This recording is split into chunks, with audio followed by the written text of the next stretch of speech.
As protests rage across Minnesota, U.S. President Donald Trump has weighed in on the killing of ICU nurse Alex Preddy, branding him an agitator and an insurrectionist. But investigators are still digging, officials are hedging, and the gap between power and accountability is widening fast. The name Alex Preddy is now at the center of a national confrontation in U.S. Ces derniers jours, la relation entre rhétorique institutionnelle et image publique a franchi un tournant visible. Le 26 janvier 2026, lors de l'édition nocturne de son émission diffusée sur la chaîne nationale, le présentateur Jimmy Kimmel a consacré une séquence entière à la porte-parole de la Maison-Blanche, Karoline Leavitt. Il a combiné des extraits de déclarations officielles avec une série de critiques sarcastiques qui ont rapidement eu des répercussions dans les coulisses du gouvernement. L'épisode n'était pas inédit dans son format, ni isolé dans sa motivation. Mais le degré d'exposition personnelle attribué à un membre actif de l'administration présidentielle, d'autant plus dans une fonction institutionnelle, a dépassé ce qui était jusqu'alors toléré dans les relations entre la communication gouvernementale et les médias de divertissement. L'impact de cette soirée ne s'est pas limité au studio. Au cours des 24 heures qui ont suivi, les membres du cabinet présidentiel ont commencé à mentionner publiquement le nom du présentateur dans des interviews et des déclarations officielles, certains insinuant une prétendue coordination éditoriale contraire à la figure du président. Ce qui était présenté comme une critique humoristique a ainsi pris la forme d'un litige entre des sphères aux rôles formellement distincts. Le comédien a commencé à être traité comme un agent politique, et la secrétaire de presse comme la cible personnelle d'une campagne. Tout au long de la semaine, l'épisode a déclenché une succession de mouvements imprévus dans l'agenda institutionnel. Le président s'est exprimé de manière informelle, alors qu'il était encore à bord d'Air Force One, dans un ton qui ne permettait pas de distinguer clairement l'évaluation des performances des commentaires sur l'apparence de la secrétaire. L'épisode a été rapporté par les journalistes présents, qui ont ensuite fait part de leur embarras face à la manière dont le président avait comparé les gestes de Leavitt au fonctionnement d'une mitrailleuse.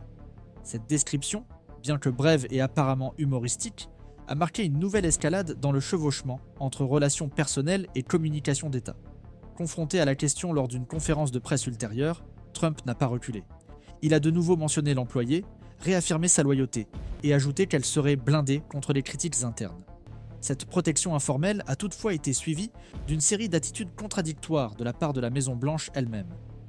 La même administration qui avait publiquement condamné l'exposition excessive de sa porte-parole dans des émissions humoristiques a commencé, en coulisses, à revoir le calendrier des apparitions publiques de l'employé, suggérant des restrictions et des changements dans les formats des briefings.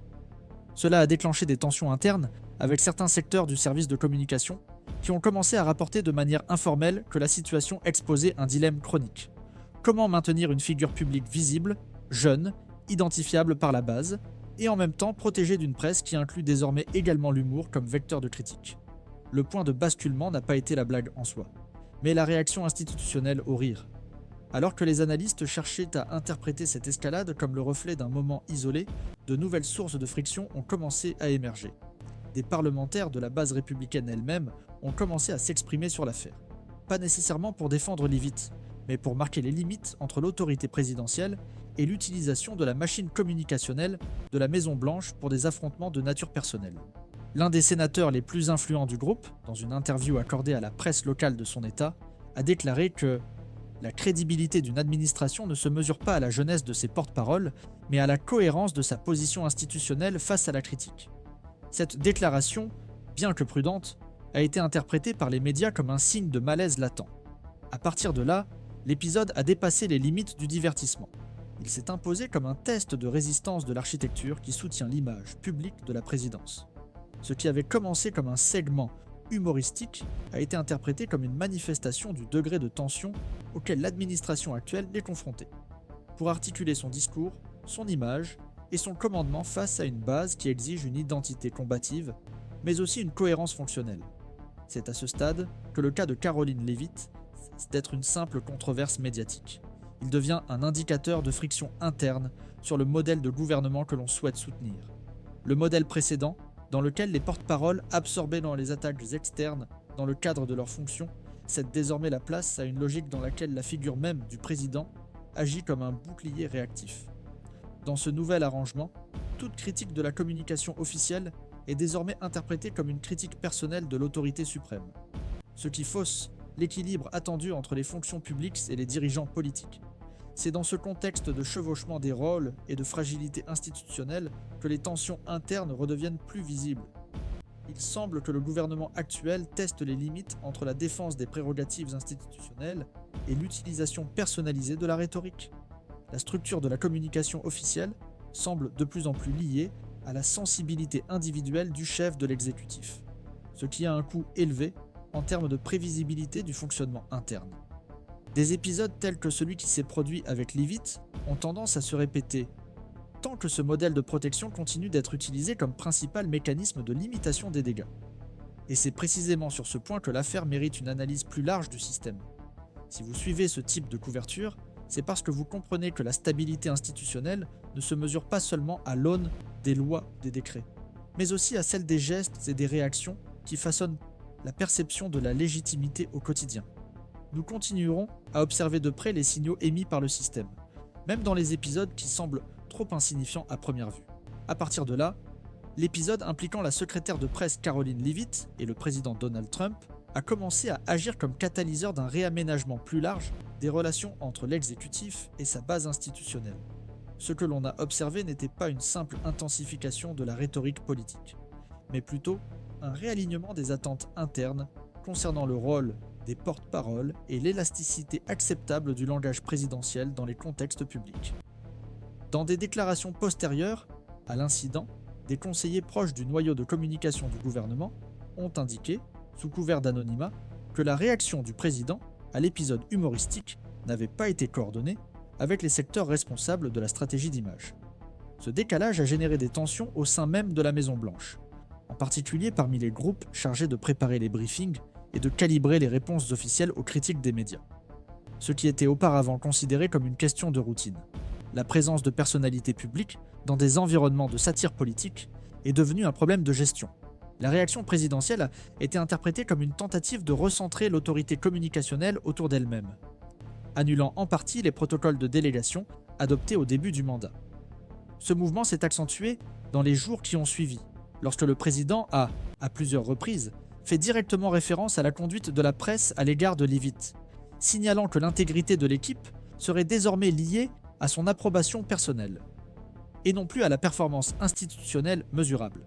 C'est dans ce contexte que les tensions avec le département de la communication institutionnelle et avec des personnalités expérimentées de l'aile républicaine, qui veillent traditionnellement à l'équilibre entre autonomie fonctionnelle et loyauté politique, sont devenues visibles. L'un des points critiques est apparu lorsque des parlementaires de longue date ont commencé à articuler, en coulisses, la nécessité de rétablir une frontière plus claire entre les fonctions de représentation publique et les interventions directes de l'exécutif dans des débats qui ne nécessitent pas de réponse présidentielle. Cette préoccupation s'est traduite par des réunions privées avec des membres de la direction du parti, au cours desquelles a été discutée la possibilité de revoir le rôle officiel du secrétariat de presse dans des contextes à forte exposition médiatique. Bien qu'aucune mesure n'ait été prise à ce jour, le simple fait que de telles discussions aient lieu dans des cercles traditionnellement alignés sur le gouvernement indique une dissonance qui commence à s'intensifier. La convergence entre humour, politique et réponse institutionnelle a pris un nouvel élan lorsque les médias ont commencé à souligner la difficulté croissante du gouvernement à établir un discours cohérent face à la multiplication des fronts d'usure. Alors que la porte-parole devenait la cible récurrente de la satire, l'administration était confrontée à des critiques sur des questions nettement plus complexes, telles que la conduite de la politique migratoire, les fluctuations des indicateurs économiques et les implications des récentes décisions relatives à la sécurité intérieure. Le gouvernement a toutefois répondu à ces multiples points de tension par un modèle de communication axé sur la défense personnelle et la réaffirmation de la loyauté entre les figures clés de l'administration. Cette stratégie, du moins à court terme, a limité la capacité d'articulation institutionnelle, car elle subordonnait la réponse publique à un modèle de loyauté, plutôt qu'à des fondements techniques ou juridiques. À partir de cette logique, les analystes ont commencé à pointer du doigt un phénomène qui, bien que n'étant pas nouveau, a pris des contours plus précis sous l'administration actuelle, la fusion entre l'identité gouvernementale et la figure présidentielle en tant qu'unité discursive. Dans ce modèle, toute attaque, même ponctuelle, est interprété comme une tentative de délégitimation du gouvernement dans son ensemble. Il en résulte un environnement communicationnel de plus en plus réfractaire à la critique, dans lequel la rhétorique de la défense tend à remplacer la pratique de l'explication. Cette convergence aide à comprendre pourquoi l'affaire impliquant Caroline Leavitt a dépassé les limites attendues d'une controverse épisodique. Sur le plan institutionnel, elle a révélé que le système actuel fonctionne avec des niveaux réduits de dissociation fonctionnelle entre les représentants et les représentés, rendant difficile par exemple la séparation entre la critique de la performance d'une porte-parole et la perception d'une attaque contre l'autorité présidentielle. Ainsi, le coût politique des critiques ponctuelles augmente, amplifiant le recours à des stratégies préventives de protection discursive. L'effet secondaire le plus immédiat de cette logique a été l'intensification des messages de soutien sur les réseaux sociaux liés à la base du gouvernement, mais aussi l'émergence de positions prudentes parmi des secteurs qui jusqu'alors soutenaient l'administration avec une fidélité presque automatique. C'est dans ce contexte que certains think tanks d'orientation conservatrice ont commencé à publier des analyses internes, alertant sur le risque d'érosion de la crédibilité institutionnelle si le modèle actuel de centralité communicationnelle était maintenu.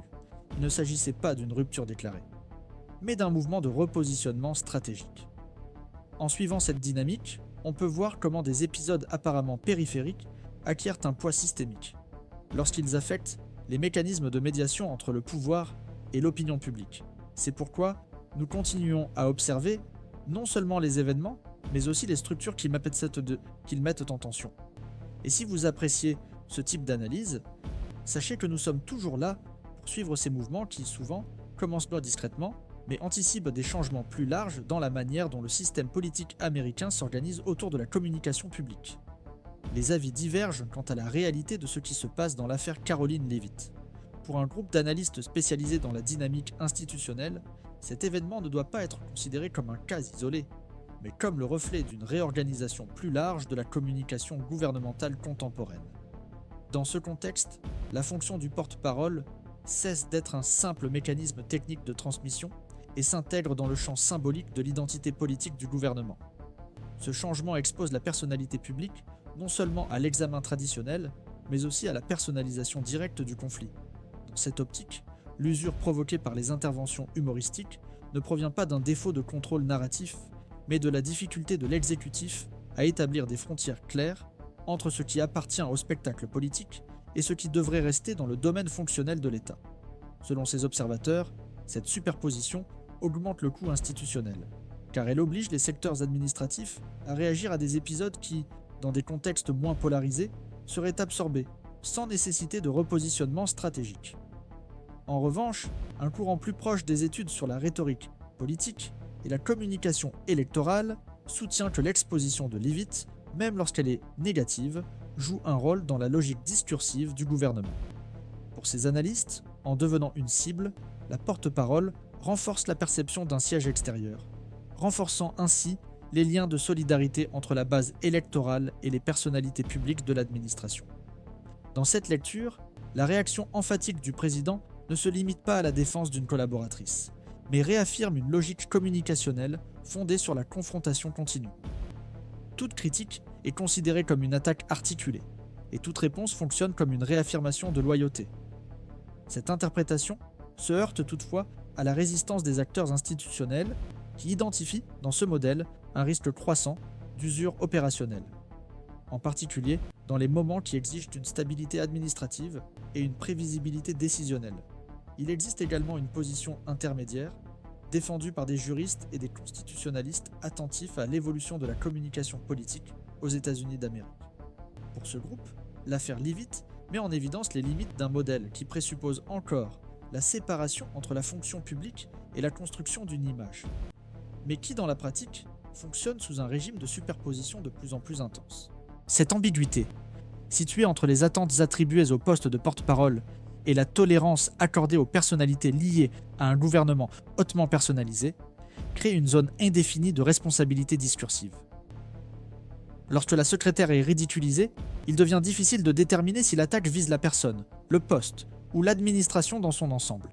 De même, lorsque le président réagit, il est difficile de distinguer clairement si sa réponse vise à protéger son assistante, à réaffirmer l'autorité symbolique de la fonction, ou à renforcer sa propre centralité politique.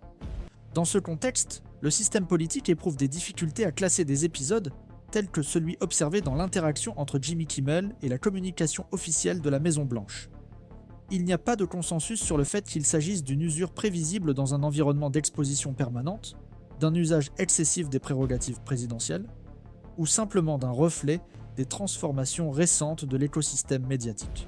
Le débat se déplace ainsi vers les impacts possibles que des épisodes de cette nature peuvent avoir sur la stabilité fonctionnelle des canaux institutionnels.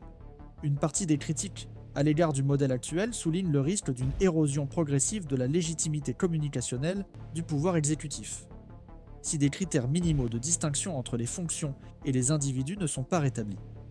D'autres, cependant, soutiennent que la centralisation extrême pourrait encore être atténuée par des ajustements progressifs dans la logique interne du gouvernement, à condition qu'il y ait une volonté concrète de reconstruire des ponts avec la presse, y compris avec les secteurs situés à l'intersection entre l'humour et la politique.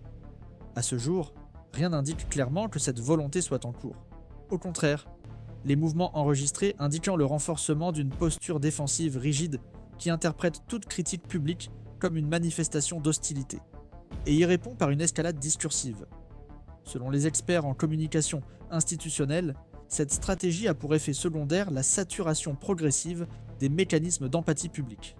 En transformant les figures gouvernementales en agents permanents de la confrontation politique, l'administration risque de compromettre sa capacité à rétablir la confiance, en particulier parmi les segments qui recherchent la stabilité discursive et la clarté fonctionnelle. En ce sens, l'affaire Leavitt n'est plus un épisode isolé, mais devient le signe d'un type de tension qui tend à se répéter. Si des situations similaires se reproduisent, et tout porte à croire qu'elles se reproduiront, la capacité de l'administration à faire la distinction entre la sphère institutionnelle et la dimension personnelle sera à nouveau mise à l'épreuve. En attendant que cette situation s'éclaircisse, il reste à observer comment les différents secteurs du système politique américain répondront au défi de préserver un minimum de prévisibilité institutionnelle dans un environnement marqué par une personnalisation croissante du discours.